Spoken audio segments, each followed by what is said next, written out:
The Empire of Brymore spanned from coast to coast of the Dragonside continent, conquered and reigned over by the Wizard King Zerindast the Great. But it was near the end of his long 200-year reign that he grew to think that none of his 10 sons could hold his hard-won empire together after his passing. Instead, he would find a strong heir on his own terms, and to do so, he created the Royal Labyrinth of Worthy Succession, a grand and deadly dungeon. Many adventurers, both heroic and villainous alike, tried to best it, and all fell short. Now, it has been 500 years since its completion, and the throne of Brymore remains empty, but the Mad King's challenge remains. Let the one who exits this fell keep with the scepter of royal might be declared true and rightful ruler of Brymore and all its vassal kingdoms. Still, no one has been able to conquer it. Yet. Jeff. Uh-huh. Frakes. Nuh-uh. Mahogany. Yup. Terrence. Mm-hmm. All right. So, yeah, we're back. Are we done?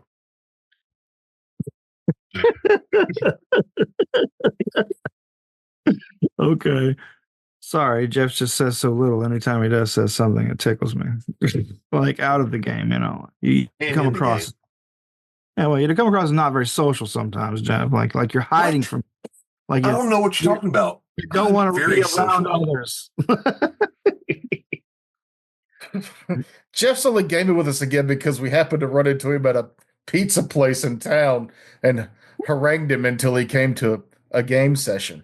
He did happen to have dice in his pocket at the time. Well, he's not an idiot. Right? Games always happen. How else are you going to know how well you ordered that pizza unless you roll the dice first? But man, if you don't have emergency dice in your car, what kind of tabletop person are you? I got pulled over once, and the cop saw in the back seat that there was a bag, and he goes, "So what's in the bag?" And I said, "Dice, because I'm a nerd." And he goes, "You said it, not me." He said it so fast, and he was obviously faking it. Yep. He's like, "Dice, what a nerd." Because I'm a nerd. It was full of cocaine. Ha! Jokes on you, copper. I remember I got pulled over once, and I had 2 machetes and an axe in the back seat of my car because I had just been doing some yard work for my grandmother. Sure. And instead of putting it in the trunk like a normal person, I had it just in the back seat. Yeah. And the cop looked in there. He goes, "What's with the weapons?" It's like, weapons? Those are yard tools. But nothing came of it. Weapons. Oh, Yeah, Lord. it's a machete. It's not a weapon. Tell that to Jason. Or Danny Voorhees. Trejo. Or who? Danny Trejo, a.k.a. Oh, Machete. Machete. I realized that as soon as I said it that it wasn't a weapon. And I was like, oh, shit. Let me just put my toe in my mouth. No. I think it's a versatile tool for both yard work and murder. Yeah, much like an AR-15. What are you doing in your yard with an AR-15? Aerating it. I'm aerating the lawn. Have you ever shot a tree down with a gun? It's delightful. It's not optimal, but it's doable. It is one of my favorite parts of Predator. To just not plowing down all the trees. We need to put a trailer here. Ah. It makes me think of that Metalocalypse episode when they deforested the rainforest to drop their murder boat into the Amazon. Oh, yeah. That one has my favorite murder face talking about why his penis has calluses on it. And it's because he plays the bass with it so much. Why does it look like that? It's got calluses on it because I play that bass with it. If you've got the talent to play bass with your member, then yeah, by all means. I mean, I guess so. Yeah. What a great No show. reason not to, I guess. That reminds me, I was looking through the HBO Max, and the Army of the Dark Star movie, the Metalocalypse movie, was on there, and I was like, oh, I should watch that this weekend. You didn't. I didn't. Okay. Nothing ever came of it. That's a wonderful story, and I love the way you tell it. Anyway, the game. No, you're wrong. It was an awful story. It was a terrible story. Pointless story. Like most of my terrible stories, it went nowhere. Sometimes there's animal facts. That one was just like, hey, there's a movie I haven't watched. Yeah. You know what? Most movies I haven't seen. Here's the list. The thought process was, deforestation through firepower, Metalocalypse movie. I haven't watched it yet. Yeah. Equals profit.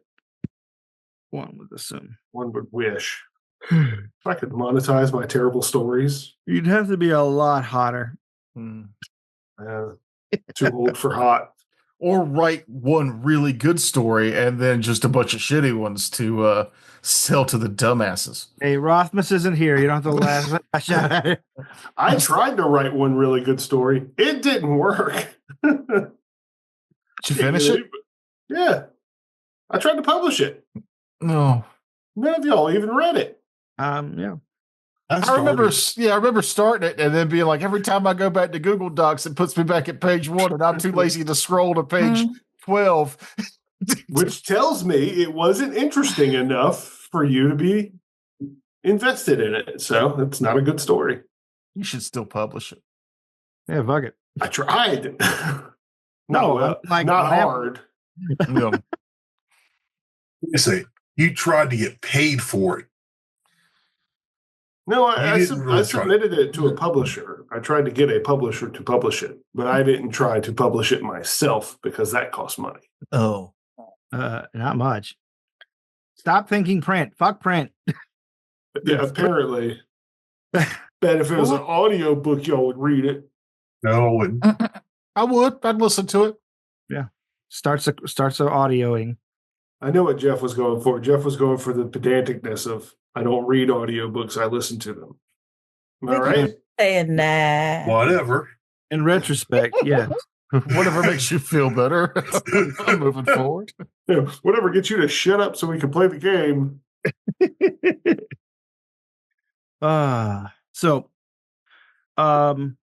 Where did we leave off? Welcome. Sorry, I didn't even do a welcome, an intro or anything. Welcome to that time I raided the Unconquerable Mega Dungeon. Last time, the group had been drawn down from the mountain after staying in a hotel on a different mission to come down and look into a bunch of sick workers who had turned out had ghoul fever and unfortunately had to be retired early. After doing a bit of investigating, they found in the mountains hiding one of the adventurers that they had met in the hotel prior, now fully gastified. After we've never spent a night. I know. We went there early to get breakfast, and this is the same day. I know. Is it really? Yeah, I guess so. We took a bath and ate breakfast. Like riveting. The way you tell it. Well, you gotta know how to tell a story. So you guys took the monster's head and took it back to Delver's Gate to the garrison, where you enlisted the help of the lieutenant there, and basically have decided to go investigate via force, I suppose, at the hero's retreat. Investigate through confrontation. When you guys came in with the local constabulary, as it turns out, they're part of the royal garrison. Like there's 50 men here year round, and up to 100 during the adventuring season here. And it's incredibly unusual to have a town of this size, pretty fucking small, have such a large garrison on a mountaintop in a strategically non-important area. But it's here, and it always has been. And they've never, ever understaffed it. In the hero's retreat, Flavia Crimp, the owner, is basically being held at bay by her other employees as Lieutenant Sharp and her have a heated confrontation. Is there anything you're doing while she's settling this up? No. Yeah, we're Actually, watching hold the on. exits. The rooms that the adventurers are in, is there any outside exits to those rooms? There are windows, of course, but they're completely shuttered this time of year. You guys can see from the outside. How big are they? Not huge, enough for a person to fit through, but not huge, you know. When you say shuttered, the shutters open from the inside. So if you open the window and you could open the shutter from the inside, couldn't you? Yeah. All right, go outside. Make sure the shutters to on that section don't get opened up and someone tries to escape. Okay. Since there's so much noise inside. Yeah, All right. Do all the windows face the street? Most of them do. There are a few windows on the sides of the building, but not much since the building is crowded in with others. And of course, it has the high roofs here to aid with, keeping the snow off your building. Well, how about you take the right side and I'll take the left side, and we'll watch the windows, make sure nobody comes in. I'm already gone. Okay. Thanks for All the right. yes and. I take the side that Wargrim's not watching. Okay. You guys take the outside. The other two of you, or you're just going to hang out and watch the arguments? Yep. Sure. Okay. So yeah, eventually the lieutenant asserts her authority and tells two of her men to hold Miss Flavia down. She is hysterical. And she tells the other 8 men, fan out, get every guest that's here down here into the dining hall. And they do that as well. She turns toward the two of you. Where are your friends? Well, I think they're probably outside somewhere. She thinks for a moment. All right. Well, if you don't want to stand outside and watch, you can help my men if you like. I was hoping to just purely be an observer, unless there's some form of financial reimbursement involved. Well said. Well, that's your prerogative, citizen. She says as she basically strides into the dining hall. Belgrip's a good boy. He answered the right way. Give him a little pat. Meanwhile, let's see. Where'd my dice go? Very handsome boy. You hear a thud as his tail's beating against the door frame. Breaks. Yes. On your side of the building, you see from the 3rd floor above you, one of the windows begin to rattle as someone is working on the shutters, and the shutter opens, and you see a robed or hooded figure quickly lean out. Inside the hood of the robe, you see their eyes narrow at you because they're glowing, and then the creature or whatever it is slips back into the window and closes it behind them. Can I see which window that was down the side? Like 1, 2, 3, 4. Yeah. Third floor, 4th window or something. Yeah. I keep note of that. All right. You just asked the game master if your character could count. No, if I could see it from my Angle, yeah. perspective. Okay. Mm-hmm. Yes. Okay. I'll keep that right up here, right up in the old noggin. I didn't put in my backstory that Burlow could count, but I'm just hoping we can go out on a limb here. Yeah. We just assume he's not a complete and utter moron. Not more than 10 floors, right, or 10 windows. I got this.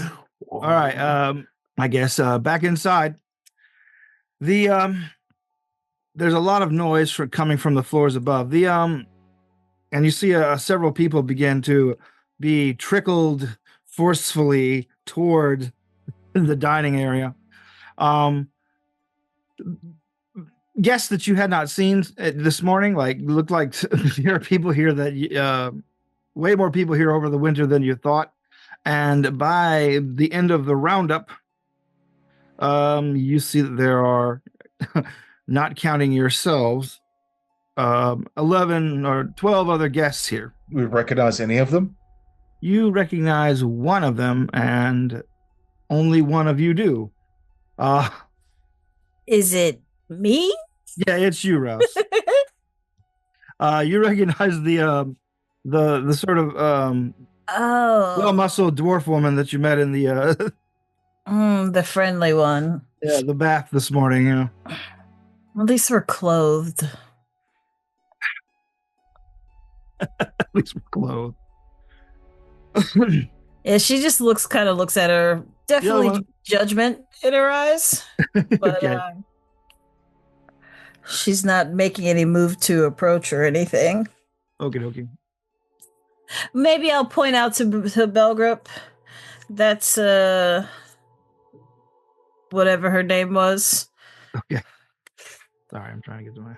You know, they say if you're nervous and in front of a big audience, if you just picture them in their underwear, you feel more relaxed. But in this case, you could actually know what one of them would look like, and even less in their underwear. Does that help you with your nerves? No. Oh, The her name was Doris Bronzebones, I believe, Yes. and she was with one of the 2 adventuring parties that have been crashing here, Raiders. Of which, like, just given the general description that you guys got from Old Tux before you came here originally, you see most of the members of that one there. There are 2 dwarves on the team, Doors and another one, Marina Raid, who you heard had very long red hair and a ponytail, is the leader, and she's there. You don't see the 4th member, supposedly a gnomish character fella. You also see there are 2 members of possibly Mancestro's people. There is there's an a tall elven woman, and a pretty average looking guy wearing incredibly like gothic large armor. Everybody else seems to. I was going to ask for a quick. Is it possible for me to have informed Wargrim, 3rd floor, 4th window in? Well, you could have gone to the other side and informed him. Yeah. So he wouldn't be able to hear me from across the way. I mean, yeah, if you shout, he'd be able to hear you go all around the building, through the alleys.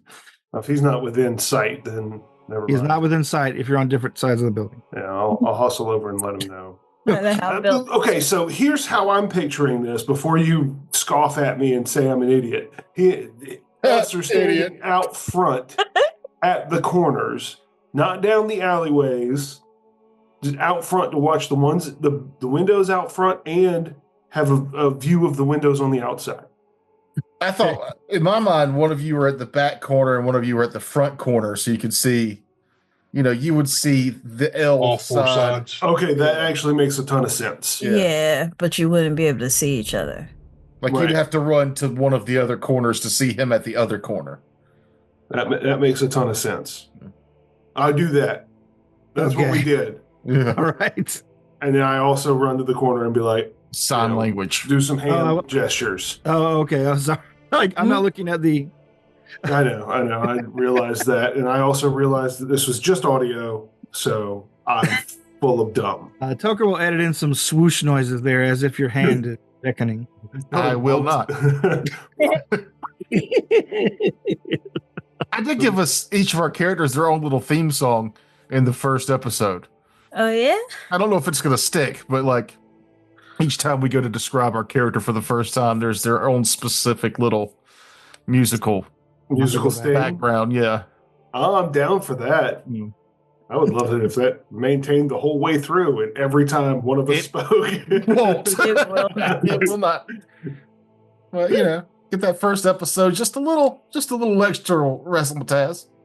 I just realized that I was about to pull a Kevin with keep your secrets. And I didn't want to do that in a high stakes investigatory situation. All right. Who was I talking to last? I guess it was you. All right. So you gesture to Wargrim. Wargrim, what are you doing? You're getting gestured at. I gesture back. Come to me. Like I look at him like he's crazy, and I just kind of shrug my shoulders and have my hands like, what? Okay. I don't do sign language. 3rd floor, 4th window in. What about it? Someone was trying to get out through it. Well, where are they at now? They went back inside. I just wanted to let you know in case you saw someone else kind of peek their head out. His eyes were glowing. Glowing? Glowing, yeah. With lights. As if the lights were behind the eyes. Okay. Now we'll continue with our silent vigil of the corners of the building.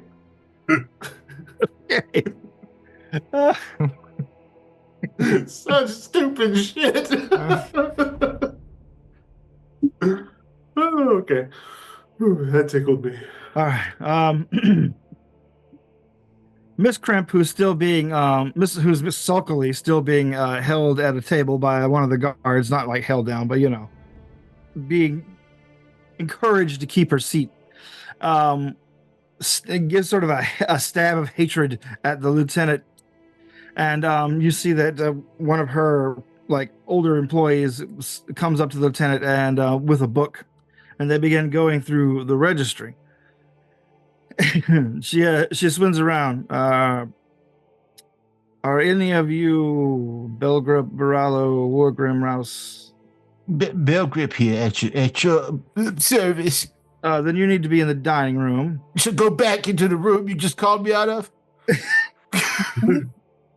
Yeah, she basically came to meet him. Is there dinner in the dining room? There's questions in the dining room, Mr. Belgrip. Oh. I tend to answer questions better on a full stomach, or at least with snacks. Escort him inside, would you, guard? He makes a valid point. I take the guard's hand and walk. Very confused. Skip a little bit. All right. Are you going to Rouse or? Yeah, sure. All right. That's where I'm wanted, isn't it? It's where you're wanted for questioning. There's let's see, 4 missing from the registry. No, 5. One of the guards says it's probably those 2 that went outside. She says collect them, and he marches out. The others, let's see, who do we have here? Oops, sorry, wrong page. There you go. Stanwick Dreen. The Marina Raid of Raid's Raiders stands forward and says, "We haven't seen him all morning. Actually, we haven't seen him in a couple of days," says another one. Guards, search the room again. Search the rooms again. Also, we're looking for Frankel Mancestro. And she narrows her eyes out there, and you see from the back corner of the dining room, somebody walks out with a mug of something steaming, and it's Frankel Mancestro, the same fellow that you guys met in the bath beforehand, and the same fellow you ostensibly just killed. Oh, now we're under the assumption that of what now? This guy has got a twin, or I can't remember. This guy's a twin. Or was it shapeshifter thing? What were we thinking? We weren't thinking anything. We just know that there should not be 2 of them. There shouldn't be 2 of them. Didn't we keep the other one's head? Yes, that's what we brought to the guard.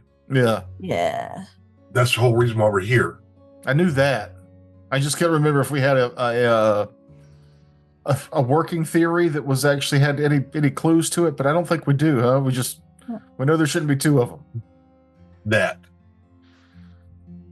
Either had a twin that was aghast, or there was some other supernatural thing is going on. Did we notice if this guy came down the stairs with everybody else? He did not. He was apparently already here in the dining hall. He's down here. We didn't see him in there before. I don't know. Like I said, he just came out of the kitchen. Okay, he was in the kitchen. Yeah, he came out of the kitchen. Kitchen. I'm going to walk over and see what it is he's drinking. Like, ooh, good sir, what is that? And then maybe roll a perception to see if I pick up anything off about him. All right. Give us a roll. 7. Hey. Whatever he's drinking, I forget what it was that I went over there for, and I'm excited about whatever it is in the cup. Like a dog. Yeah. I should investigate this. What's in the cup? Ooh, is that coffee? He looks down and says, brown stuff, and takes another sip. You, being a alchemist, smell the distinct smell of a distinct chemical smell coming off the brown stuff. Inventor, but eventually alchemist. So yeah, okay. I'll take the clue. Thank you. It doesn't smell unpleasant, but it doesn't smell like anything that's safe to drink. I'm just gonna keep pressing him. So it's brown, but is it like a sweet brown, or is it like a energetic, like a coffee or a hot chocolate? Other Mancastro knits his brow and thinks of and says, "Oh, I guess you'd call it a chai, just a mixture of a bunch of different herbs and whatnot I found in the kitchen. I'll make you some if you like." Well, if you could just let me taste, or at least get a little closer to what you got. He's almost pawing at him. He's like, I really don't want to. Like a needy dog. I don't really mean to be rude, but I don't like to drink after others. Oh, I guess, yeah, but, well, okay, show me the ingredients. I'm intrigued. He says, right this way, and he moves toward the kitchen. But before he can go through the door, one of the guards says, "Hey, back in the dining area." It's all right, good sir. We're just going to get something to drink. No. Shortly thereafter, a guard comes through and begins searching the side of the building. "I'm looking for a Wargrim and a Barallo." Oh, yeah, mate, that's us. The lieutenant wants you in the building. In the dining hall. Have we got everybody out of all of the rooms? Because the one at the third floor, fourth window in, he had a glowing eyes. Huh. Well, he we tried haven't to found escape. anyone like that. Well, then he's still in the building. Good. And I'll start heading toward the building. Wargrim? Yeah. All right. I move that way. Okay. When you guys arrive, you see, like I described before, a collection of adventurers and a few people that look like they might be like retired and just living in one or two of the rooms. Like some of them are very, pretty old. And you see Belgrup basically, I guess, dogging the person that you've been technically looking for, Frankel Mancastro, or rather, Frankel Mancastro. I will go stand next to the guard captain and cross my arms as I survey the room, and then look over and nod at him. Standing with my arms crossed, like, all right, what do we do next? She turns to you and says, "You're in there with the rest of the suspects." Suspects? No, we brought this to you. "Yes, you brought us the head of a dead man." And now she who comes closer to you and says, "There the dead man is. So we have to decide whether or not you and your people are trying to trick us in some way, or distract us, or waste Royal Garrison time." Yeah, dinkum. All right, I'll go. In the dining room, is there any beverages or anything laid out? Yeah, they have a service table, and it's not hard to just reach around or to basically just find like some leftover food from, at this point, supper. Yeah, I'll make a plate.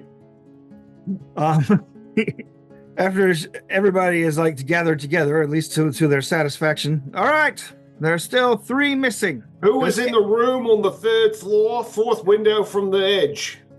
The fellow by her who works here begins consulting his book and says, "That room is unoccupied."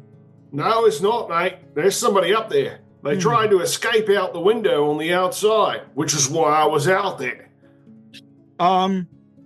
You see her? Says, This feels like something you should have told me a moment ago. Well, I'm sorry. I thought that was. I said that to my mate. Well, he also said it to the guard on his way in. Yeah, I did. I did report that. I told your guy, that guy. She turns toward the guard. And he's like, I didn't register that he was talking about anything. Like, I wasn't really. It's because I'm green, isn't it? he's like, no, it's nothing like that at all. It's got more to do with the way you sound when you talk. You just sound stupid. Weird accent, sir. Lieutenant snarls, and I'll be talking to you later. she points some of the guards. Well, get up there.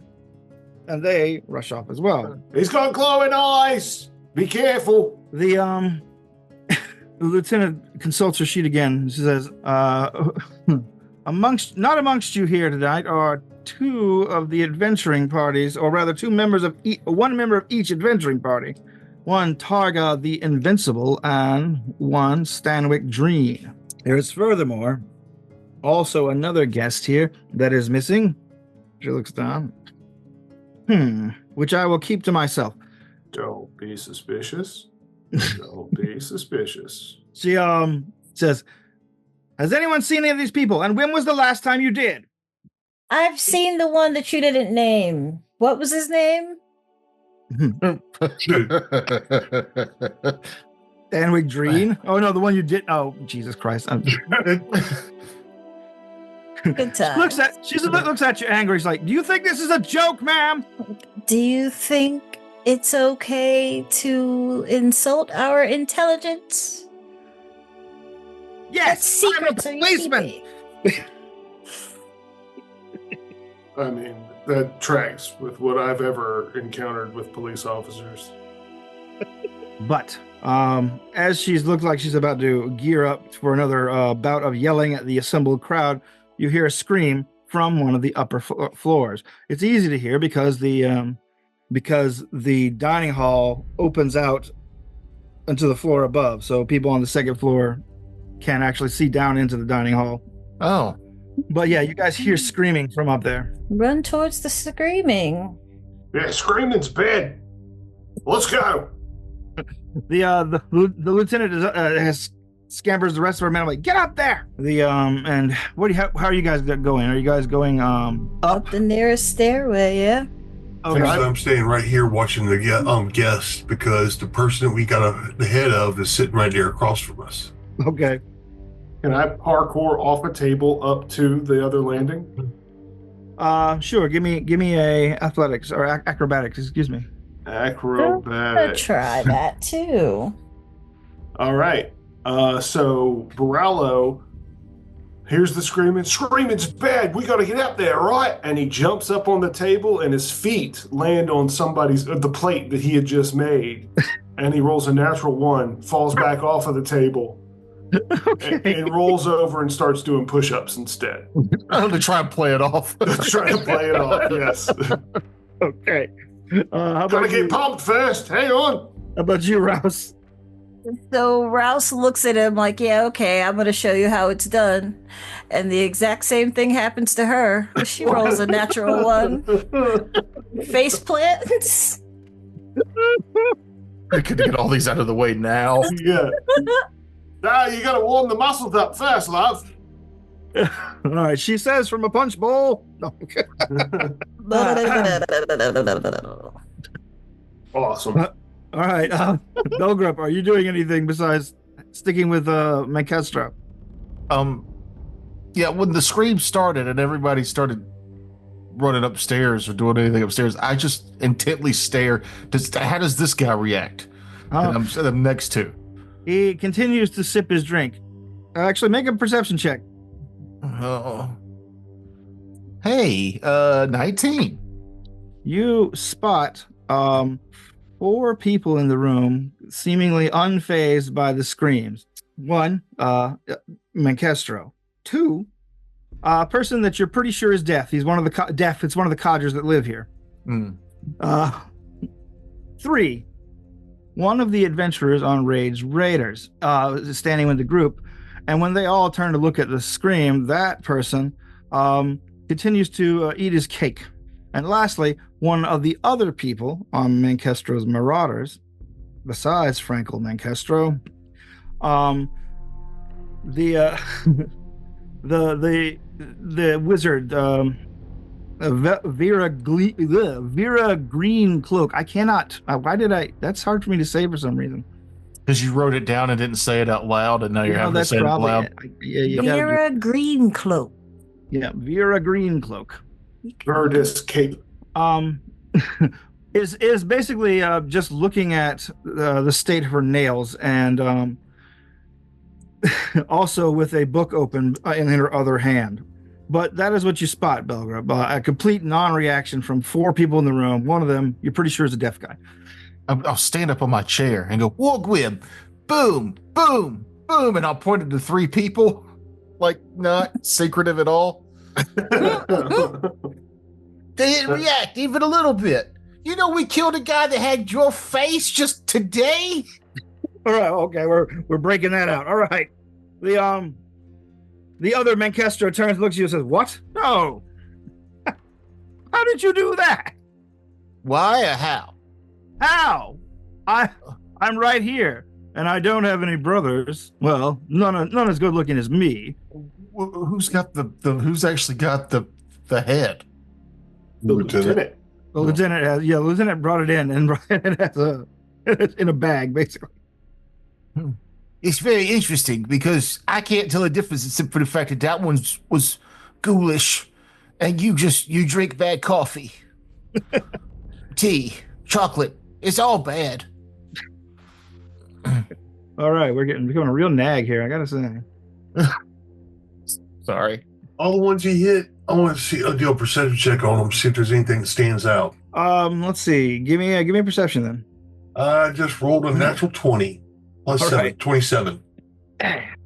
You see something like almost imperceptible, and you think that maybe like your long day of doing stuff has made you be a little tired at first, but it seems to have only happens to this guy. Like a ripple kind of goes through his skin, subtle, but there. You might mistake it for like a micro expression, but no, it is like a weird undulating wave, very tiny, but noticeable.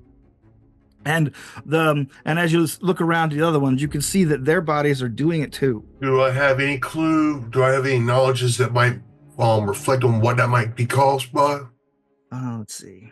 Is it magic or is it? No, it appears to be completely physical. Okay. Let's roll initiative. That way we have something to track here. Oh. Damn, I was hoping I could get up from prone before that, but okie dokie. Same. Can I roll my acrobatics as my initiative because that's what I was doing? Or my athletics because I was currently doing push-ups? No. Okay, fine. No. No, you cannot. It teetered on a 1 again. Hey. I'm still kind of giggling at that mental picture of danger. Feet right out from under him. Yeah. I like the playing it off with push-ups like it was. All right.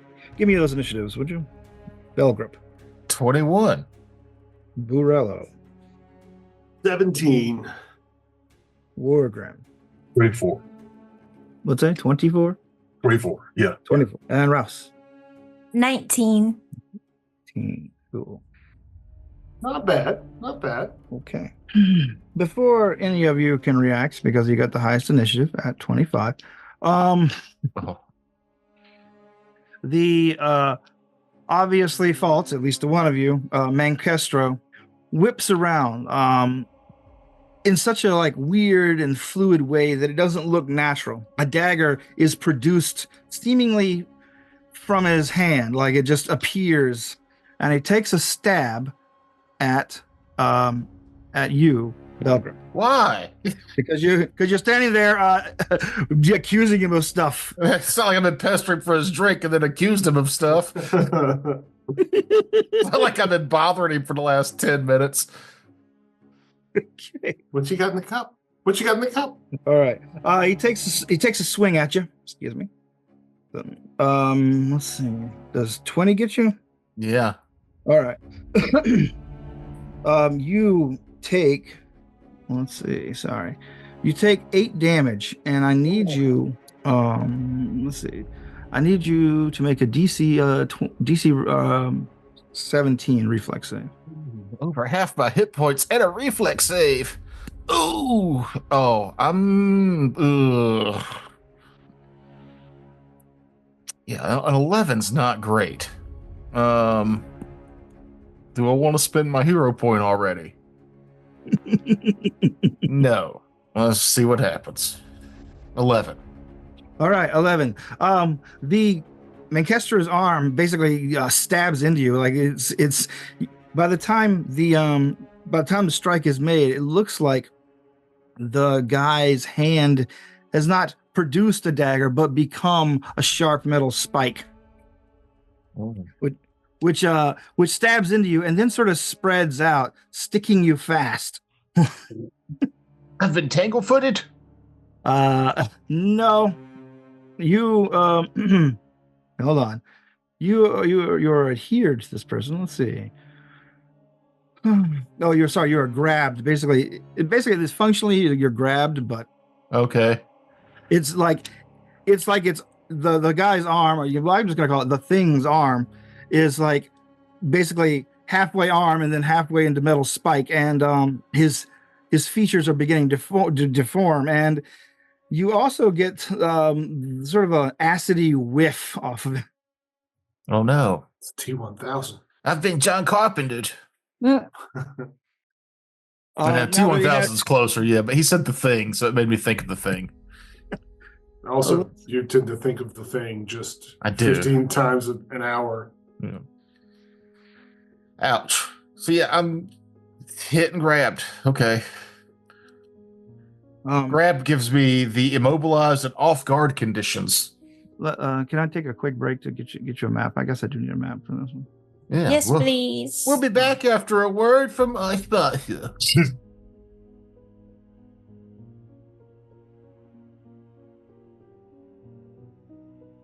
Chain wallets.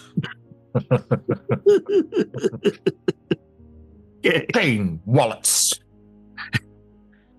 Hot, crispy crust.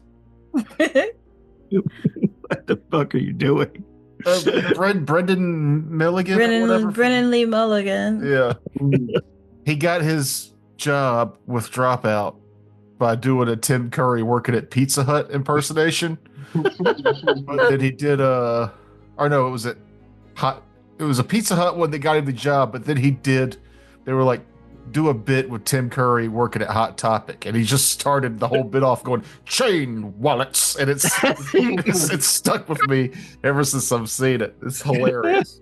Okay.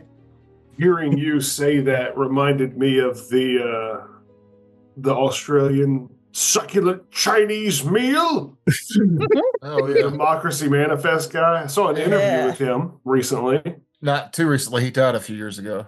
No, he died. Just died. Yeah. Like 2 years. Yeah, 2023. I think it was. It's been a year or two. I still can't keep track of time. More recently than that clip came out. Yeah. The reason he was getting arrested was not for dodging meals, as was the description at the time.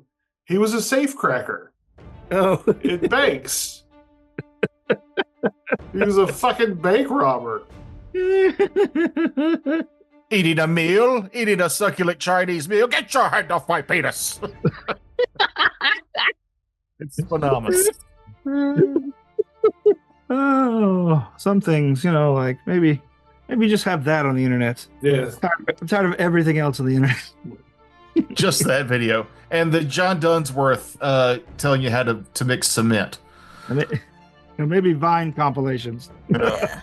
Only Vine. I know one that people don't remember a lot, but that one dude strutting that ass. That poor reporter is just like cracking up. Can't even. Yeah. All right, sorry. Work ahead. Yeah, I sure hope it does. That's the one that sticks in my head. All right. Oh yeah, we're an initiative. Yeah, we are an initiative. Well, I'm sorry, we took a break to freshen up and bring up a map. But we're back. We're at Wargrim's Go. Wargrim, you see suddenly all the people around you begin to violently, or the people that Belgrip clocked, begin to like violently shake, and then then they all grow kind of like large-ish, like hulking versions, like beefy guy, like body versions of themselves, but with the same heads, like a tall elven woman, a dwarf, and let's Even see. the old man? No, not the old man. Oh, okay. I meant to not mention the old man who should not have a token on the table. That's for sure. Oh, Yeah, I was about to say. Let's beat up the deaf guy. It's definitely the deaf guy. Oh, I'm dying here. So here's what you see around it. Just the room has like tables, but they're easily knocked over, and everybody else seems to be spreading out. And someone drags the deaf guy who's finally noticing what's going on back a bit. And you guys are surrounded by all those people. What are you doing, Wargrim? Out loud, I will say, we have 3 shifters down here. And then move over and attack. All right. To the one to the north or to the... Okay, gotcha. Not the one that's murdering me. Got it. Well, I don't know if I can get there fast enough. Yeah. No, it's fine. Oh no, the consequences of my own actions.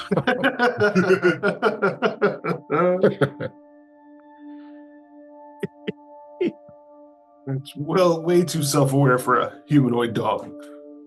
I'm not stupid. But yeah, he's the smartest one here. I don't know about you. 18 to hit. 18 to hit. Let me get my note. Yes. All right, I'm gonna go ahead and roll the second hit too. That's a 13 total. That is a miss. Okay. So the first attack, let's see. Damn it. Let's see.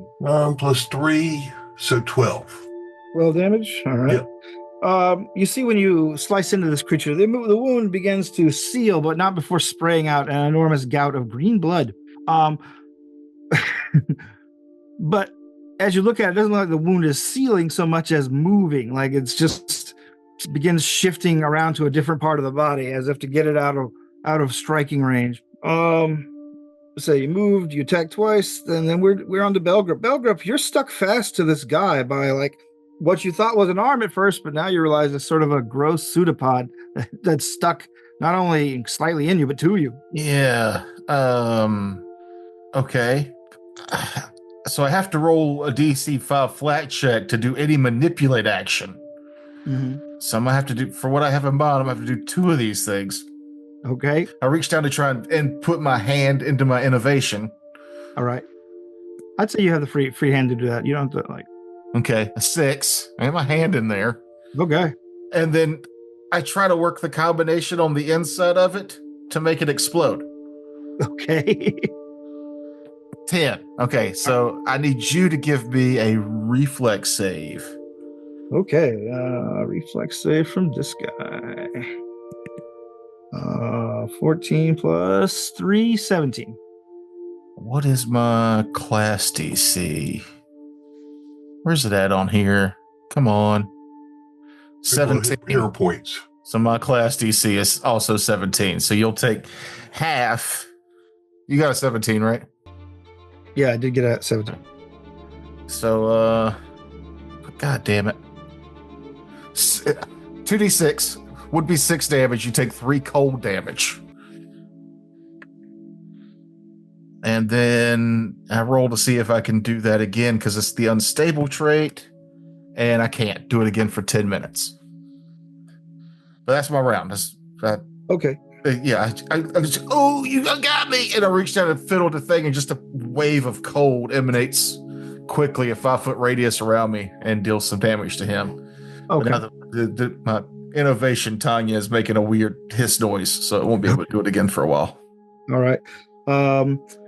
Let's see. We're at Rouse. Rouse, as you write yourself, I'm just going to say you guys write yourself before the combat. Okay, so I don't have to spend that action to get up. No. Cool. Fine. Then, oh no, boop, turn off prune, and so I'm gonna draw my bow. I'm gonna take aim at the one that's on Belgrip. All right. And hunt prey at him. And flurry. Why can I never find? Okay, there it is. Ha ha ha. Turn it on. Boop. Does 15 hit? 15, I'm afraid, doesn't. And I bet 6 doesn't either, huh? Damn it. I'm afraid not. So it's drama bell, hunt play, flurry. That's me. All right. Let's see.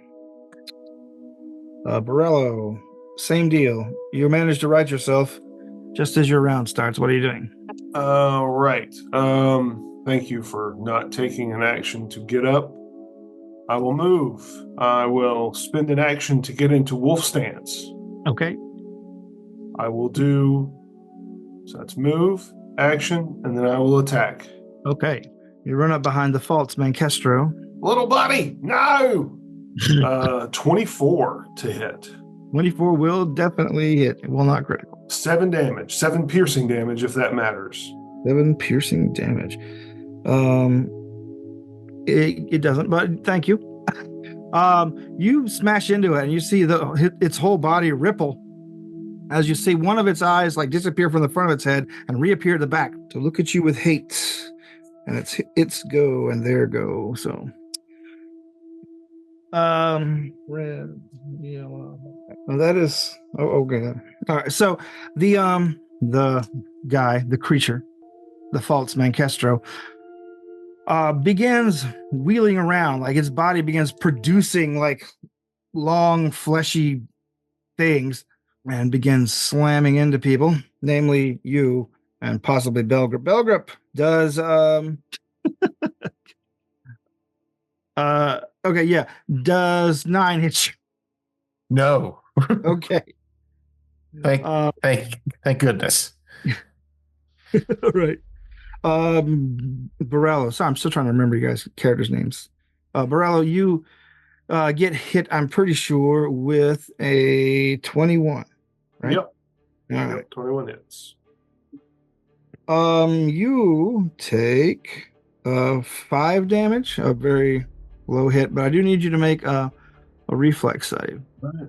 Let's see here. That's a 5. And then reflex save. Pretty good one, but probably not. With a 6, so a 14. Oh, I'm afraid not. Where this thing slams into you, it sticks fast, holding you basically next to it. The third attack goes wild, and while trying to fling at both of you, it misses both of you. Yay. Meanwhile, also in the room are other bad guys. The one you moved up to, Jeff, takes a couple of swings at you. Does 17 get you, Gorgrim? Yeah, 17's my armor class. So. Oh, it is? Okay. Yeah. All right. Oh gosh. Then that's 2 hits. Ooh. All right. But unfortunately, it's me. So the combined total of both hits is 12 damage. Right. And let's see. That's all it does.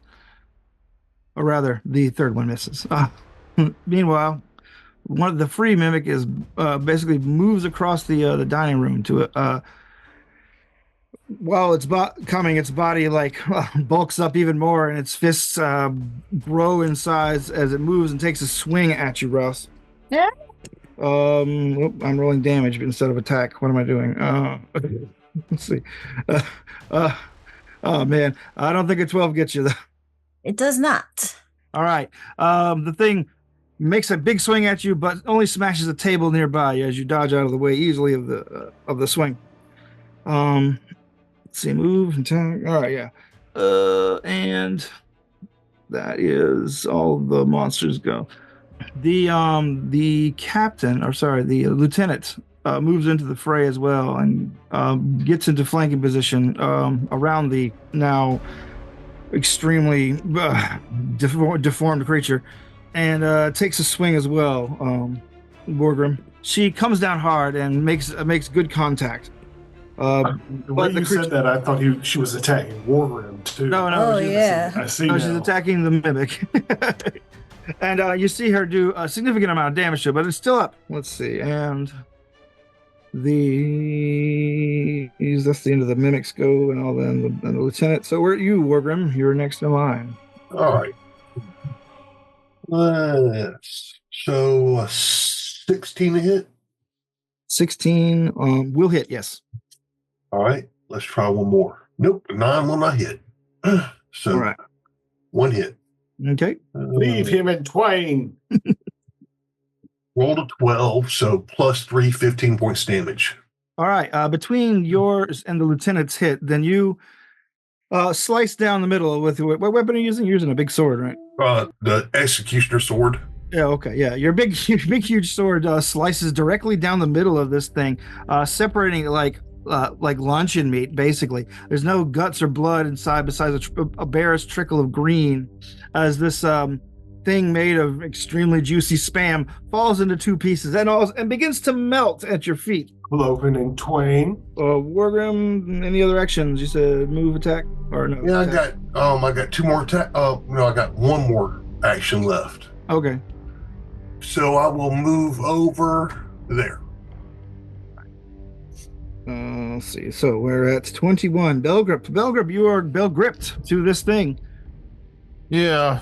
I don't know if I want to try and get loose or shoot it. Because I could do both, but they're both attack actions, so like I take the multiple attack penalty. And I need to crit succeed if I want to get out and 5-foot step away from one action. But I might just try and shoot it twice. I think that's what I'm going to do. So he's still got me kind of stabbed and locked in place. I'm just going to try and put the gun like right up to this creature's face and shoot it. All right. Flat check to see if I can, because a strike is a manipulate. Yes. 4. So no.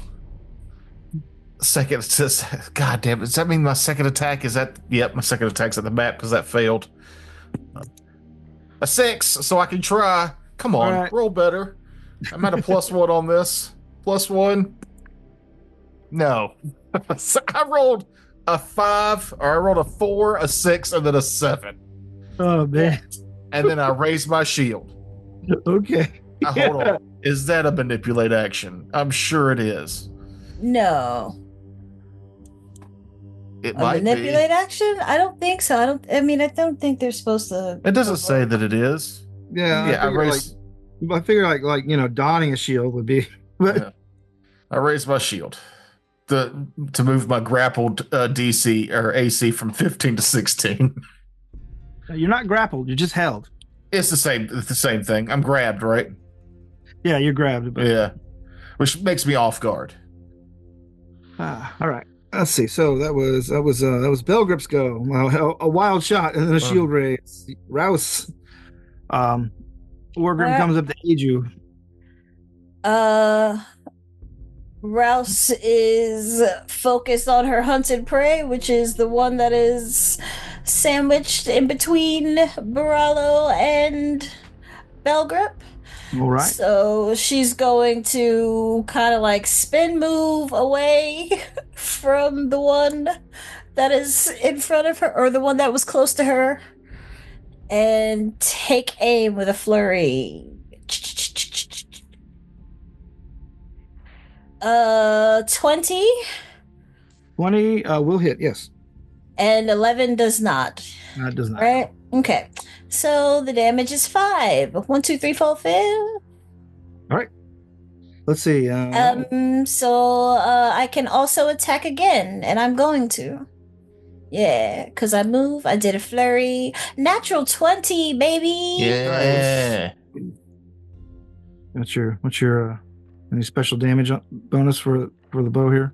I get a deadly D10. I rolled a 3 on the D10 and a 2 on the other die for 7 critical damage. Yeah, boy. Wait, the regular die doesn't double. If you get It doubled, yeah.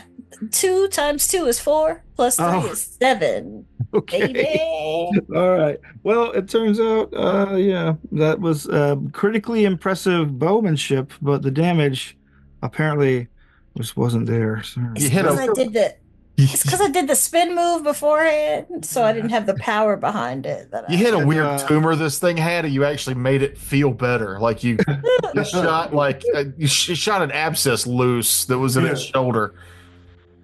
You excised a cancerous tumor from its body. My sciatica's better. Thank you. Thank you. Oh, my lisp is gone. What was that? Oh, cable guy. Punched him in the face. Steven, my lisp is gone. He punched him again. You son of a bitch. All right. Borello. Borello is flanking with this creature. He is in wolf stance, so he's going to roll to attack with a special wolf jaw. We're going to do it in the dice roller. Natural 17 for a 24. So that's going to be... shit. I hit the wrong button. Sorry. What do you... I hit the wrong. I had a pop up and I went to close it and it hit the wrong button. Yeah. There's no context for what you're talking about, but it's all right. Yeah. Computers confuse Franks. Computer bad. I'm just a small country boy, and computers frighten and scare me. How much damage is that? Excuse me. That is 10 damage. All right. Coming in with the finish off, Borello. Damn. Well, finish him off, bro. How do you finish him off? Okay, so I did the wolf attack. So what I'm going to do is, with that attack, I sweep his leg out from under him. Okay. So that as he's falling, I will smash his head with a foot. Okay. Does he come free from me? He does not. Basically, you sweep him and smash him down with your foot, and you see his head explode, but not in a melon way, a sort of like a very thick gravy way. Ew. How do you think Gallagher would feel about that? Do you think he'd be intrigued? Someone who smashes things for a living? I mean, yeah, it's liquid is a lot more splattery than solid. Thinking of you, Will. He did love him some Gallagher. He loves some Gallagher. Weird. So what is the roll to remove myself from this? Let me finish. You have to. Right. Yeah. Oh, I'm sorry. You guys are basically stuck to this corpse. This corpse, which is rapidly deteriorating. Like it's the ropey tendrils that were stuck to you begin to slowly dissolve and just flop off of you in a sort of a wet splat, like I don't know, like that goo that you get out of the pods when you're a kid. I don't know what the fuck that's called. Slime. Yeah, like slime, just like quarter machine slime. The thing basically just turns into a massive pile of it. Gack. Yeah, yak. Yeah, that was the branded version. We don't know the DC Frakes, but for this particular situation, it would be a DC versus your acrobatic athletics or just your base attack bonus. Oh, okay. So since it's sloughing off of me, do I need to roll that or can I just move? Yeah, you can just move. I'm just trying to explain to you. Oh, I thought we were still stuck, like it was like a tanglefoot bag or a tar or something. No. There was some sort of substance on the creature's skin. I thought he was going to say, it dissolves and so do you. Yeah, I thought we were going to take some damage from that. All right, so I will, Borello will, as it's dissolving from him, burst away and get into flanking with Wolgrim. And so did one attack, did another attack. And a move. No, I did one attack. No. Knocked him, killed him. Yep. Then I moved, and now I'm gonna do. You are leaving behind a long strand of glop. You I'm move. fine with that. I'm not. Ugh. Flurry. Do I flurry, or do I? Well, you've already did one attack, so your flurry would start at the second map and then the third map. Yeah, or do I do a second map with my higher damage? Yeah. Yeah, this is another. I'm in wolf stance still. It doesn't go out when I move. I basically lope on all fours, get over to him, and roll again. Natural 18 for a. Is it 20, 25? Ooh, Second map. So close to a critical. Okay. You're probably at a plus 3, so 21. 21 damage? No, 21 to hit. Not even close to a critical. Oh, okay. 21. And then that's another D8 plus 4. Get it. 2. 6. 6 damage. That guy's down here. 10. This guy. Yeah, okay, he's there. 6 damage. 6 damage. All right. Yeah, it's up. Still up. Yep. And we're at its go, actually. Let's see. It takes a swing at both of you. Both doing incredibly badly. I didn't get above a 14, unfortunately. So Yay. Great news for us. and then you let's see. It moves away from you guys. And it begins heading down the hallways, but it's only a short way. Like it does a move down a hallway that leads to the Turkish baths kind of thing. Your go, Wargrim. Jason. All right, I'm just gonna put you guys out. Put you guys out in the hall a little bit. Yep, and you can catch up to him. That's a 9. That's a miss. Can I make another attack? Yeah, move and attack. Yeah, go ahead. That is a miss also. There's a miss too. All right, you chase it down the hall, taking swings as his body undulates out of the way, basically like deforming, cartoon style to dodge your blows. Let's see, your go, Belger. What knowledge would it be to identify these creatures? I've been trying to look that up. Hold on. Let's see. Now that there's only one left and it's fleeing. Yeah. How do we stop it from running away? First, no, okay. I'm not sure. I guess it would have to be Arcana because I cannot pigeonhole it in anything else right now. Okay. Normally, I don't know what site you're looking on, but normally it'd be at the top, like DC. Oh wait, no, it's occultism. It's occultism. I found it. Well, Okay. Cool. I got that one too. Just making sure it wasn't like one of the two I don't have. I'm gonna use an action to recall knowledge on the goop creature. Sure. 17. 17. This creature has a number of traits that remind you of a mimic, but it's much weaker than that kind of powerful monster, or at least it's powerful to your current level. But you're guessing it's some kind of perhaps very young mimic or some kind of lesser mimic. And no like weaknesses or immunities. They don't seem to have much in the way of weaknesses or much in the way of like exploitable weaknesses at all. Okay.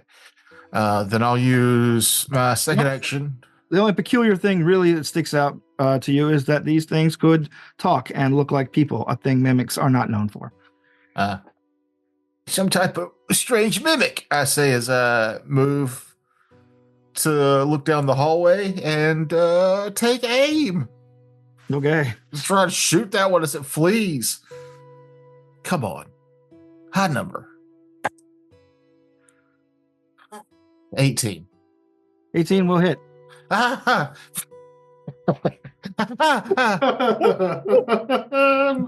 can see him doing that too. I didn't overcharge it, so 4 damage. Okay, 4 damage. 4 damage. Okay, the thing takes your hit and How does it go down? Oh, it goes down weirdly, like it hits the wall and just sloops. Okay. Just sloops to one side, and I'm just better going, oh, finally, I did it, guys. Okay. Yeah, the shot from his weapon flies down the hall right past you, Wargrim, zaps the creature, but it seems to have zapped him of what little life he had left in him. It slumps against the wall and then slumps further as the body begins to melt into sort of a greenish glop. Oh God, we watched this movie Maxine last night, and there's a scene where Kevin Bacon takes a bat to the back of the head. He falls off like a landing dock. And the way he falls was just like the most realistic. Like there was no bounce to it or nothing. It's just his body crumpled into the street below. Like it was just those low loading docks are like 4 feet high, right? Yeah. He just whop. That's how he fell down. Watch that movie. That's what I did to this guy. Sorry, spoilers. Kevin Bacon takes a bat to the head in that movie. The lieutenant races to the center of the room to double check to see if you got the kill. She sheathes her sword and looks has a peculiar look upon her face. Mimic. Like, do you hear that? Oh. No more screaming. No more screaming. No more noise at all. What do you mean, no more noise at all? Is it actually Nothing. silent? It is dead silence coming from the upstairs. Oh. All the soldiers that went up there are not making noise. I'd love to go look, but I've got a giant hole in my chest. So I sit down. I will move over and burst heal. Burst two. I mean, did anybody else get hurt?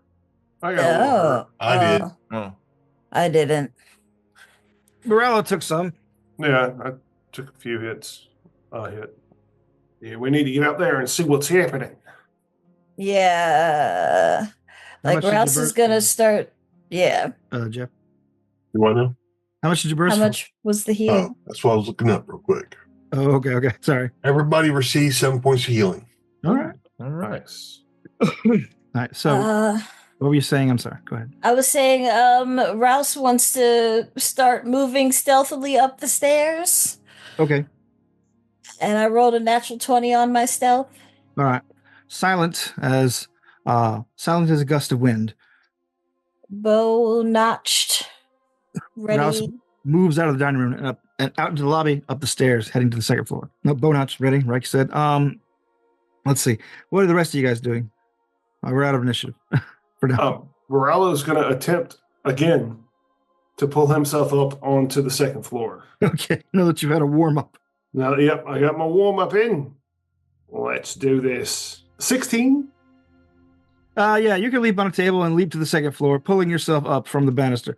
I'm not going to give you anything impressive. Sorry. That's quite all right. I imagine I probably get there right at the same time Rouse does going up the stairs. Okay.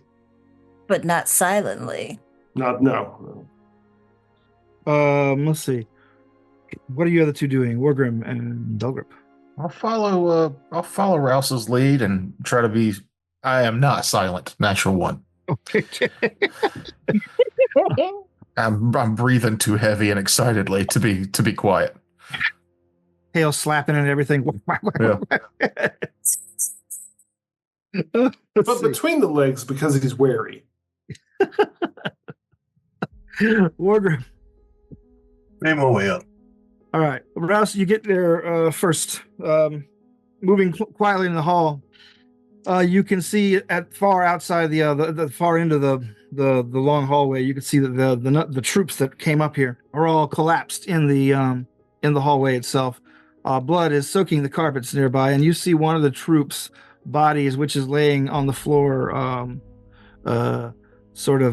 facing up, is quickly dragged into a nearby open door, but you can't see by what. How far behind me is everybody else? Right behind you. All right. I feel like drop the stealth and let's just kick the door in. All right. I was gonna. Okay. Belgrip, Wargren, you get up as those two finish conferring. They want to do a full-on frontal assault. Your counter options or assent? Yeah, I'm with them. Okay. I nod in Okay. agreement. y'all should do a frontal assault. Then let's do another initiative roll. Unless you guys just want to pick who goes first, like to the end of the hall or whatever. No, that's fine. We can roll initiative. Okay. Give me a Belgrup. 16. Give me a Rouse. 11. Oh, 11. Borello. Unless I can use my stealth from before. I'd say yeah, if you want to. Okay, 27 then. Well, I'm never agreeing to that again. So Burrell is a 15. 15. Wardrobe.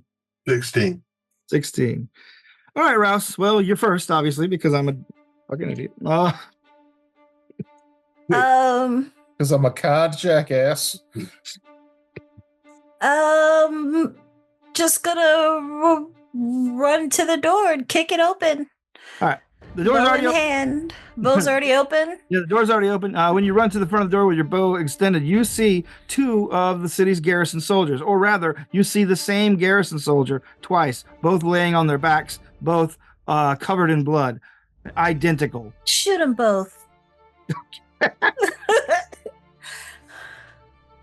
Are you gonna make attacks? Yeah. So the first one is an 11. The second one is a 15.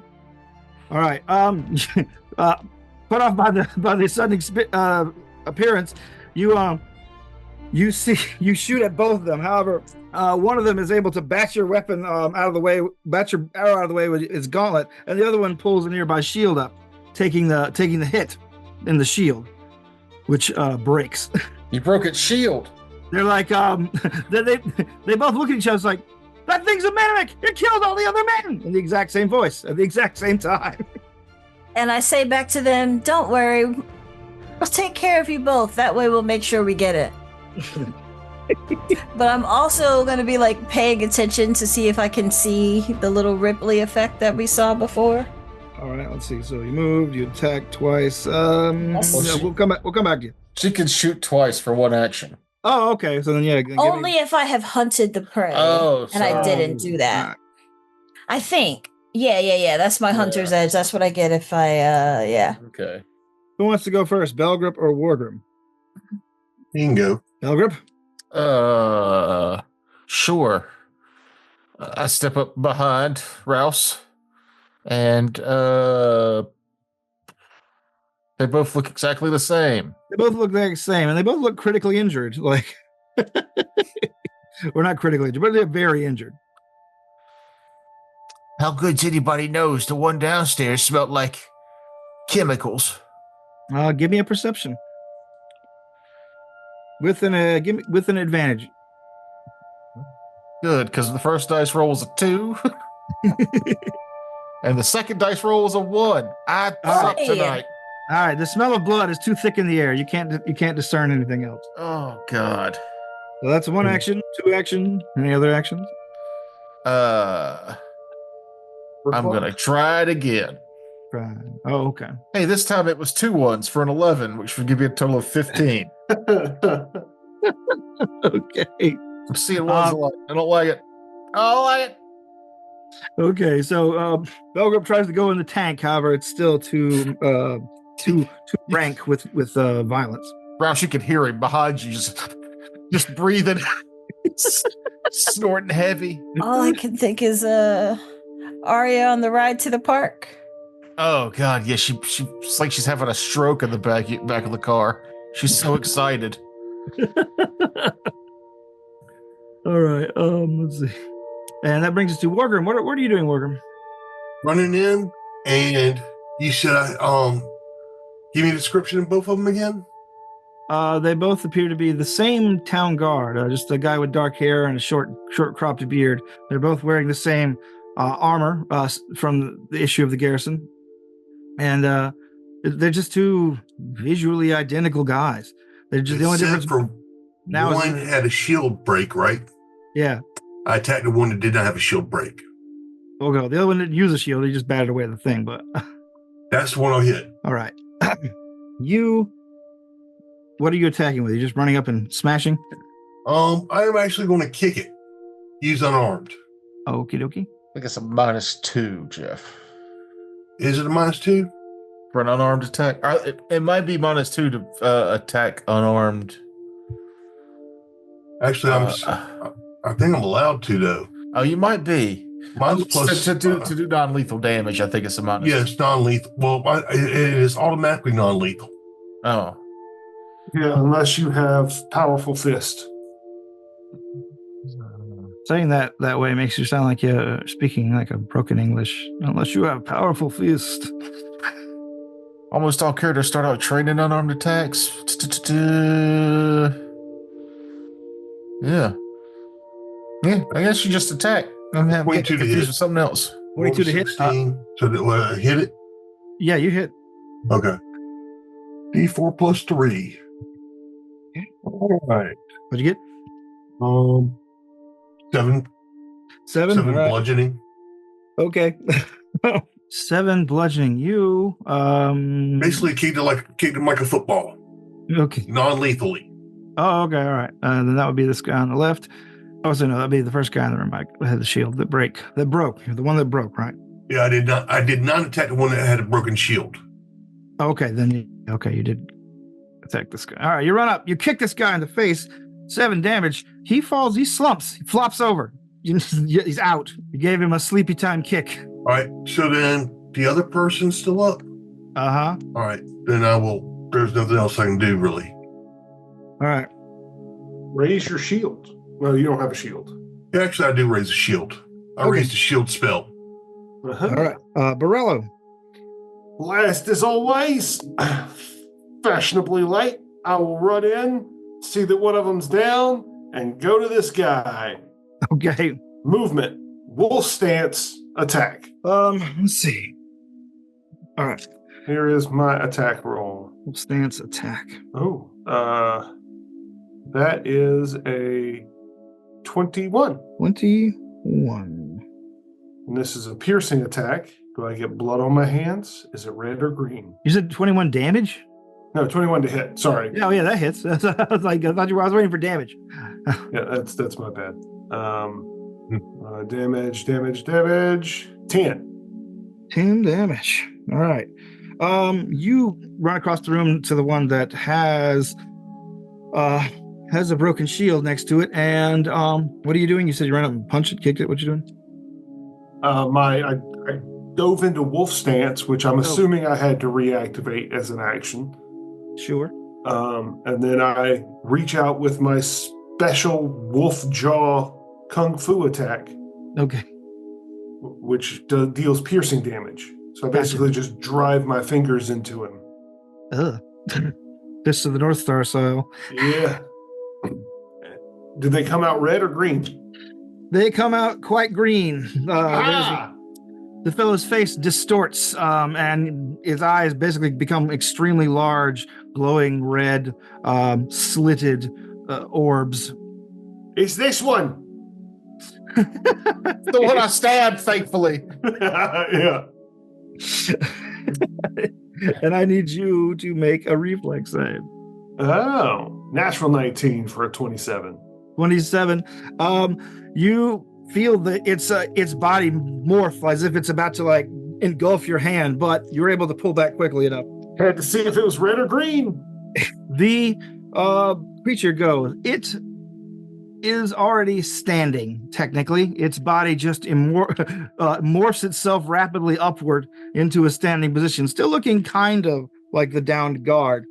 But his face splits into like an incredibly wide smile with long, jagged teeth. A tongue becomes lolling out. And you hear it talk. It talk to you. Oh, you're so clever. But now you're all going to die like everyone else in this hotel. The hotel's a mimic.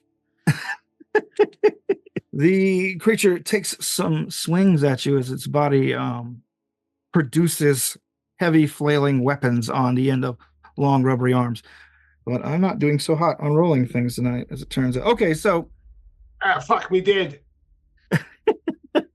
does 22 get you? Uh-huh. Okay.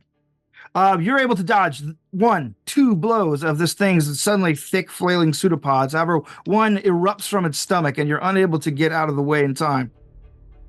I did a critical hit to you. Over on the bread basket.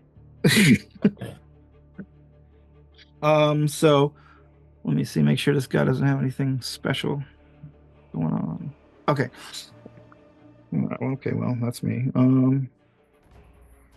Sorry, it's been a long time since I've added this many dice at once. Oh, that's good for you, Frakes. It's only 4. I'm like, wow, I feel like an idiot today. The blow is heavy and hard. It does 22 damage to you, Barello.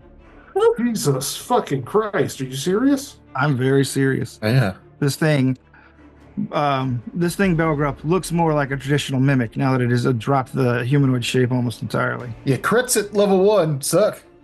Yeah. You're dying too? No. Oh, you're not? I got 1 hit point. Oh, Thank you for Yeah. the burst. That saved me life. All right, well, that's the mimic's entire go. It is now your go, Rouse. Rouse, no question who it is now. Oh, All right, so she's going to hunt prey at that one. And what's the situation with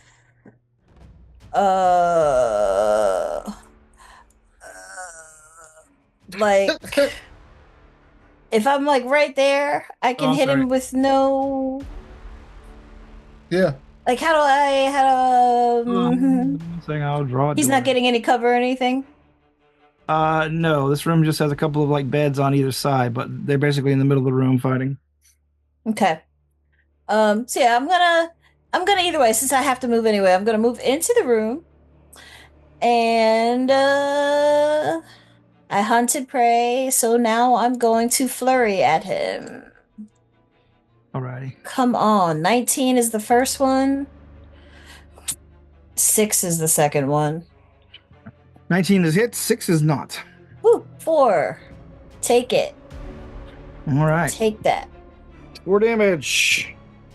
That's me. That's Rouse. That's now we're up to Belgrup if we're keeping that same 16 paradigm.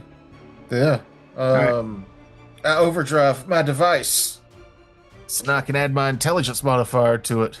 And then I take aim. The one that Barello's fighting is the one I'm aiming at. Yeah, I'm sorry. Let me remove that other guy off the map for now. There you You're the guy that Wargroom just punted into sleep. You send him to Dreamland. Yeah, I move up to stand next to Rouse. Blast this motherfucker. And then attempt to shoot this bitch. Oh, fuck yeah. 24. 24 is a hit. Yeah. 10 damage. It's the most damage I can do without crit. All right, you blast into it. It leaves a wave, a ripple, a splash of both green ichor and just shape as you distort its bodily form. Wargrim. I cast a heal on Rollo. Thank you. You get 15 points back. Oh, It's a 2-action heal spell. Yep. Then I cast shield as my 3rd action. Gotcha. Wicked smart. Let's see. Your go, Barello. cracking good, mate. All right. Still in. Nobody's in that, so it doesn't matter. First things first, we're going to flurry of blows. Punch. I don't think that a 12's going to hit it. 12. No, that is a miss, I'm afraid. Kick. It's all in the mind. Oh. Natural 1. Okay. And then a special unarmed wolfjaw attack. Oh no! What's your fumble? I don't know. Doing fumbles? I didn't think we were. It's up to you. I don't think it's worth it for this particular combat. So Okay. Maybe So after maybe not at level level 3? 1. Yeah. Hey, that's what is that? 15, 16. Or 16? 14. 14. Unfortunately, that's a miss too. What was the second one's a fumble. All right. Yes, this creature is tough, agile, and able to both take and dodge your blows currently. And Gonna raise my shield, but I'm in it. let's see. It's the Mimic's go. You hear it growl the words "Stay down" as it swings at you and Wargrim. Let's see. That is a 17 to hit you, so it doesn't. I'm pretty sure, Borello. Correct. On the other side of the aisle, however, let's see. We got a 16 to get you. That misses. Yep. But also a 20, so a hit. Was that on Wargrim or Borello? On Wargrim. Oh, thank you. Very generous. Oh, does a 20 hit? Yeah. Yeah, 20 hits. I didn't know it was your shield. I couldn't remember. Still, it just went up to 18. Oh, yeah. Okay. Oh, I got to roll damage still. Sorry. Man, I need to change these dice. Anyway, Have shield block? 9 damage. All right. Does your spell allow you to shield block? Yeah, I can take off 5 points damage, which I think I'll do. Okay. Shatters the shield, I think. Yeah. Yeah. All right. Yeah, that was my messed up turn. Your go, Rouse. Woo. Oh, I didn't need a reflex save from Jeff. Sorry. No. Yeah. 20. I rolled 20? a 16. All right. Yeah, you're fine. You're able to unstick yourself before it locks on. Go ahead, Rouse. I'm sorry. All right, so flurry. Arrow flurry. 16, 16 unfortunately misses. 20. Also hits. Woo, woo, woo. 3 damage. And I'm gonna go for the next one, and I'm gonna miss with the next one. And now I'm going to raise my shield since I'm out of moves, out of attacks. All right. Yeah. Let's see. Oh, not super productive round. I'm not gonna lie. I'm not trying to be critical. Belgrup, it's your go. Morgan is gonna hit me next time she sees me. I know it. If I remember this session, I might. I passed my overdrive test. Alrighty. Take aim. I roll a 7 for a 13. Okay. And I will use my last action to try and shoot it again. Okay. 19 total. Hit. All right. For 8 more damage. Okay. We're at you, Wargrim. Wargrim, shots are flying all over the place. So this thing is slinging pseudopods like crazy. What are you doing? Attack. Let's see. 18 hit. Yes. Okay. That is the AC. Oh, now I know how to lie. Let's see. 12 points of damage. Rolled a 9. Okay. Plus 12. You get its attention. Any other attacks? I move. Moving back? Yeah. Okay. We're at you, Borello. Wargrim strikes hard and falls back. What are you doing? You're muted. Oh, okay. I'm like, what are you doing? My bad. That was my sense mode. No. That was a 12 on my first flurry. Ooh, Hey. 22 for my Hit. second Ooh. Wait. attack of my flurry. Not 22. Yeah. 17. 18. 18 is what you need.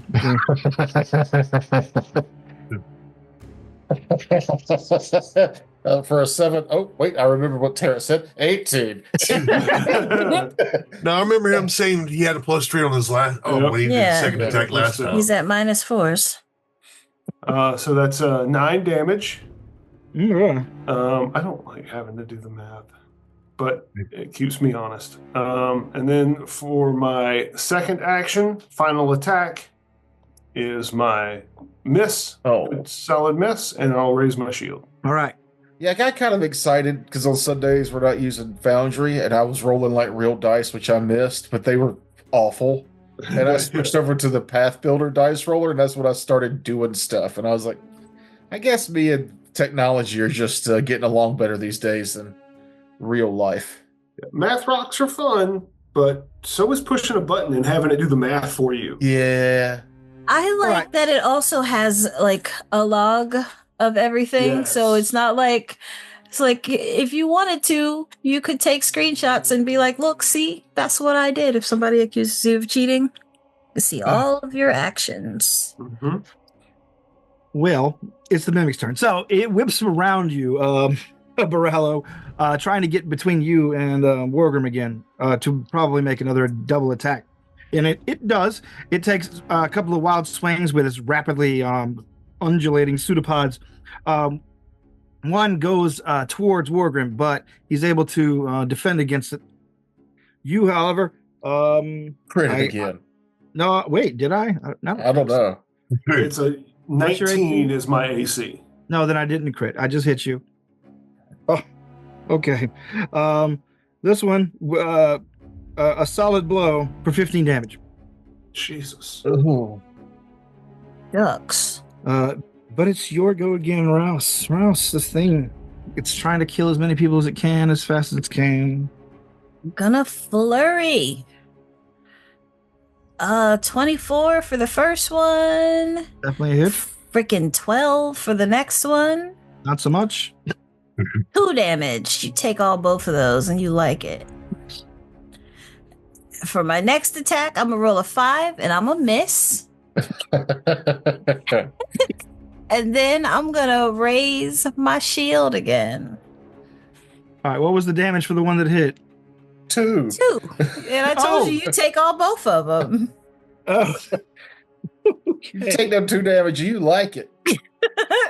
The thing is still up, but irritated. You put some itchy marks on him. Your go, Belgrip. All right. Continuing to fiddle with my innovation.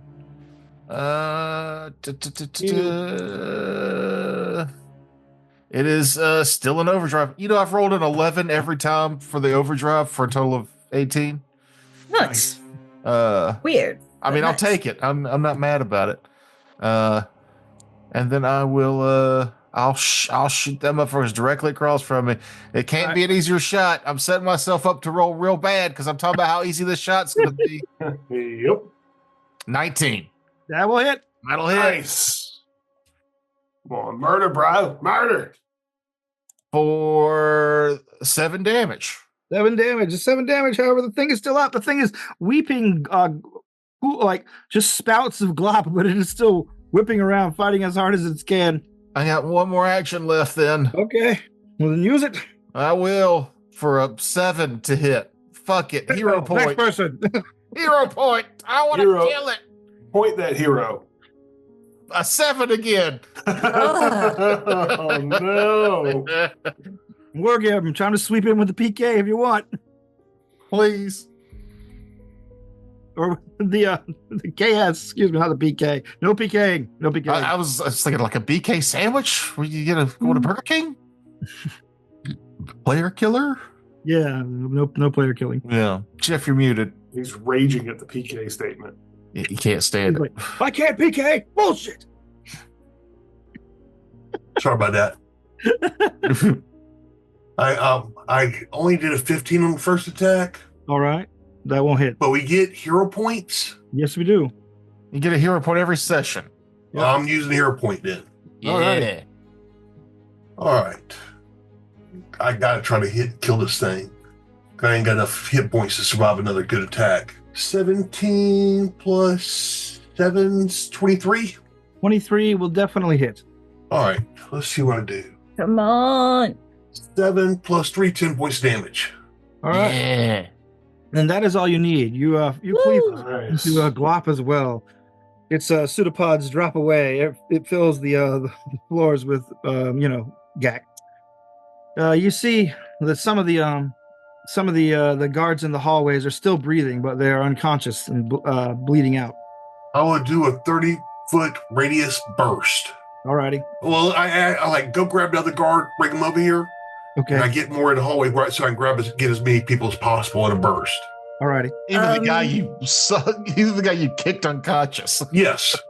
Yeah, like Rouse is gonna whisper to his unconscious form, "Sorry." She Better definitely to have shot kicked at. him unconscious than to have killed him. Mhm. What was your roll? Okay.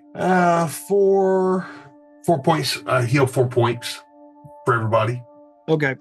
That's enough to get most of them stabilized and a couple of on their feet. I pull a tiny jar out, and I'm going to scoop up some of the goop in the jar and save it for reasons.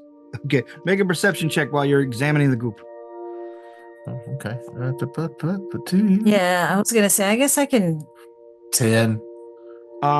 This isn't really terribly hard to see. It's easy to miss if you're not looking, though, and you're looking. While you're picking up the thing, you see like inside the mound of now rapidly clarifying and like liquefying jelly, you see a sort of a glowing rune, fire to life. It's circled with other runes that are surrounding it, and then the rune goes completely dead. It just sort of like flickers out like someone would snuff a candle. And then finally the mimic, beside the stuff you got in the jar, begins to sort of steam lightly as if it's sort of just evaporating out of reality. Do I recognize the rune writing or anything? I'm going to say yes, you do. You've seen symbols like that basically all over your all of your research into coming here.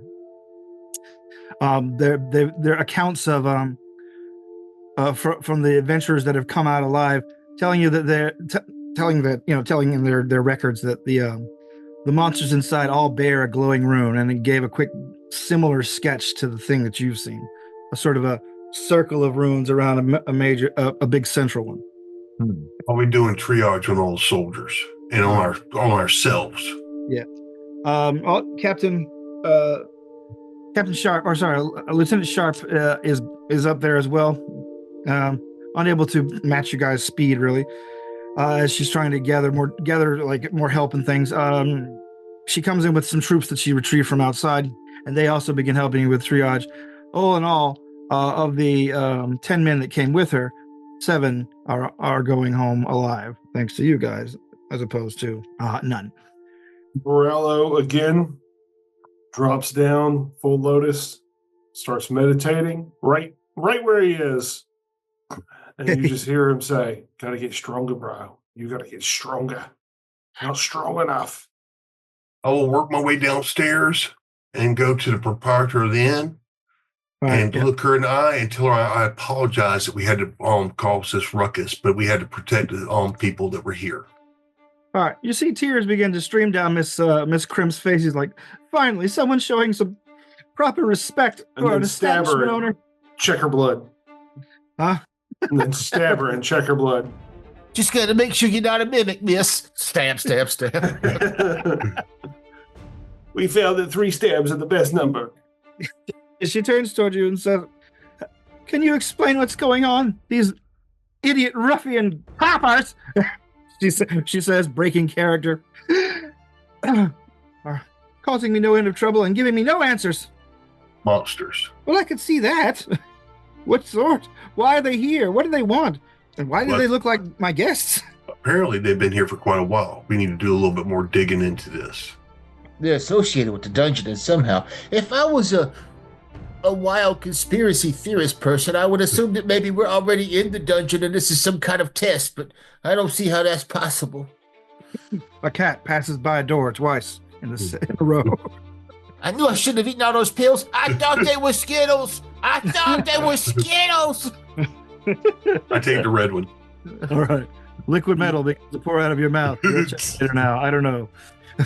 Now, remember, one of these things was trying to run down toward the baths. Yeah, we already got it.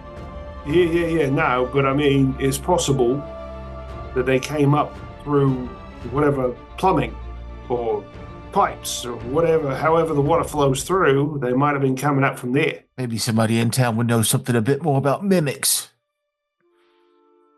Maybe somebody in town has some healing potions. A couple of doing first aid. One of the garrison troops comes down. I Go ahead. I was gonna say I rolled a critical success to heal. 21 if you need it. I do. Okay. I'll Take it. Take it. And if you need it again in an hour, I'll try again. You healed me 21 points? Uh-huh. Yeah, no, I'm good. Yeah, Okay. that's great. Thank you. Okay. Right. Red biscuit. But no, I mean, like, for future reference, maybe we need to stock up on some healing potions, because that was too close, mate. Your heal came in right before I was knocked unconscious. The one of the garrison troops comes to Lieutenant Sharp and hands her a book and tells you that, and you hear him talking to her in the distance. You can hear him describing a sort of a scene of carnage in a totally different locked room that was supposedly unoccupied. It sounds from the description like the one you saw this creature trying to escape from earlier. The lieutenant nods toward her man, snaps the book closed, and walks over to you. She says, "They found the Mancastro man's journal." She begins flipping through it. It seems that his party befell a lot of misfortune last year. It looks like he was infected with some kind of undeath-causing disease. It doesn't specify, but by your description, I'm guessing it's either ghoul. And it says that their group was also followed out by one of the monsters. Didn't even notice that they were different than their normal party member. But as far as I know, mimics are stupid beasts. Why could this thing do? She waves her arm. All this. Yeah. They're It might have been. evolving. No, I believe it was attached to some sort of arcane trickery. And I'll describe the room that I saw vanish off of its corpse as it dissolved. You see her eyes widen for a moment before they go back to normal, to a more neutral expression. One of the dungeon monsters? Out? It's why if I was a little bit crazier, I would think that maybe we were already inside the dungeon. Well, that can't be possible. She strokes her chin and says, "I've been in the dungeon myself when a few years before I got this job. The monsters can't come out. Hell, the dragon can't even leave the castle." Her eyes shoot left and think, well, okay. She straightens up and says, "I've got some people to talk to, and have no fear, I'll investigate this. I'll find out what's wrong, Miss Crimp." She walks over and says, "I apologize for all this." And she begins making polite with the manner. Do you still have that rune? No, it wasn't like rune stone. It was just the markings were in the body glowing, and then Okay, I missed that part. All right. And then shortly thereafter, the captain and her men who are still alive filing out. You see some people coming to collect the bodies, and you see some very distraught-looking employees that are being told to go clean all that up. I'll use some prestidigitation to help clean up as much as possible, because that is a disgusting mess. All righty. When you guys get down, get away from the main contingent of city guards, the remaining members of the two adventuring parties are gathered together. It seems almost like an argument, but it looks like it's just more of them all upset that they've lost friends, or some of their friends have already been killed or whatever. They didn't notice. And they didn't notice. They did not notice. Yes, there's a lot of embarrassed and angry and grieving people in the room. That's a bad vibe in there. I'm gonna go take a bath. Okay. Maybe we should all go bathe and get to know each other very well, so we don't fall prey to the same mistakes they made. All right. After y'all's bath, the last person you see is the person that hired you on to even come down there to begin with, Myron Cricket. He looks miserable. And he explains to you that this has become a whole debacle. Well, I'm not blaming you. Like, this would have been much worse without your intercession, but we're having so much misfortune. But, as I said before, I'll pay you to go down there and investigate, and pay you I will. And he begins to count coins right there. And before we continue further, let's stop for the night.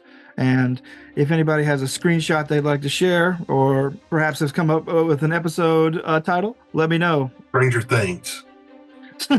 Ranger things. Ranger Things. I like it. Any screenshots? Rouse and Baralo both face planted on the floor. That is a good one. That's a good one. While Belgrup's being stabbed to death on a chair by a man holding a steaming cup of coffee. It's a chaotic scene. You're right. It was a pretty good scene. All right. Thanks for joining us, everybody. Y'all have a good one. Hey, bye. Bye.